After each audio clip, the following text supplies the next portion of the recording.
Hi, welcome back to part 2, just of the brief overview of Ableton. In this video we're just going to have a look at the preferences and how to route audio. So let's go into Live Preferences, and the first box we want to have a look at is this one here that's already selected, that is Record, Warp and Launch. There's a couple of things in here that we need to change to make sure that Ableton always works correctly in the future, in the way that it handles the long files that we're going to be loading in. So the first one you need to make sure is this section here that says Auto Warp Long Samples, that this button is turned off. It needs to be turned off. If it's turned on, then Live will automatically warp and put warp markers into the long samples that we load in. And we don't want that to happen. We want to be in control of when we warp them. So leave this off. The second one I suggest is go down to Default Warp Mode and turn this to Complex. Now, again, Ableton can warp tracks in a number of different ways, but when we put complex on, it treats each file as a complex piece of music and it warps it in a particular way, which is best suited for the types of tracks we're going to be using. So change this to complex. The other box we want to have a look at is the audio box up here, and audio is where we can decide how we're going to be routing our audio. So if you wanted to just use your laptop or your computer's own headphone socket or audio out, you can leave it as the built-in output, which gives you two outputs. Or you may want to use a device and audio interface. Now, if I click down, you'll see that I've got a FireWire device connected to mine, which actually gives me the option of 10 outputs. So for this purpose, I'm just going to click that, and I can show you what can be done with there. Let's come back out of Preferences, and we're back in our main view. Now, if I hit the Tab button to take us to Session View, you'll see that at the moment all of the audio along here is routed to what's called Master.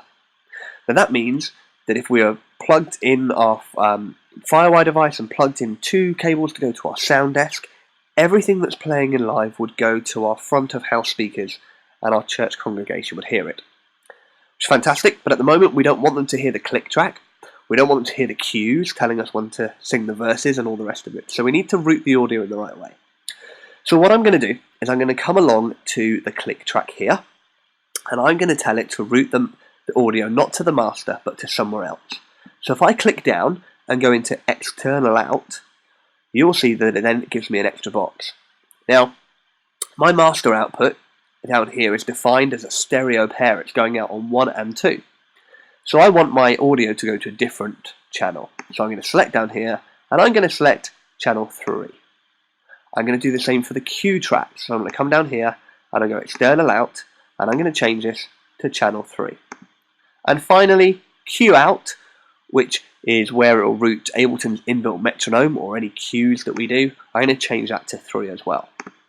Now I've got my audio set up on 3 cables. I've got 2 cables that I give to the sound man, which is for front of house, and that's for the loop or the MultiTracks on left and right. And then I've got a 3rd channel, which is our click track and our cue tracks. And again, that will go to the sound desk, but then be routed back into our in-ear channels, or however you choose to do it. So that's how you would route audio if you were using an audio device. We've got the option, of course, to go a little bit more complicated than that. Let's say that we wanted to route bass on a particular channel so it can have its own channel on the sound desk. We can do that. We can go to External Out, and we can give the bass, let's say, channel 4.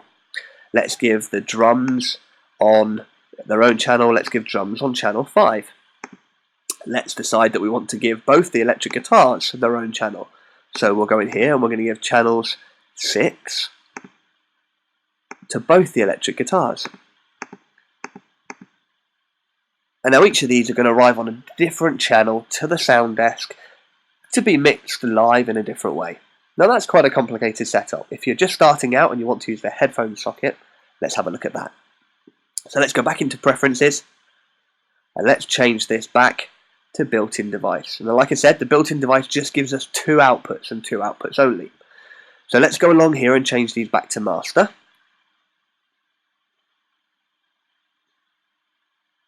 So that all of our individual stems are going to be coming out of the master channel. And let's change our click to 2 and our cue to 2, and let's change our master to 1. Now when we play this, it's very difficult for you to hear now, but what's actually happening is it's playing on the left and right channels. So we're actually sending out all of our instrumentation that we want the congregation to hear on one channel, and we're sending on the right channel, and on the left channel we're sending out all the click and the cues. So we can use the headphone socket and route it to the sound desk that way. And then we can obviously, like I said before, we can mix this. So we might not want the lead vocal in, so let's take the yellow one. We might decide that that shaker's a little bit loud, so let's fade the shaker down. And so on. You might want to hear more of Andy's cue track, so we could raise the volume on that if we wanted to. And so on. So that's part 2 of the video on just how to get this set up and how to play a track. Have a look at the next video and we'll start looking at how we can build a set list together to actually use on a Sunday in our church congregations.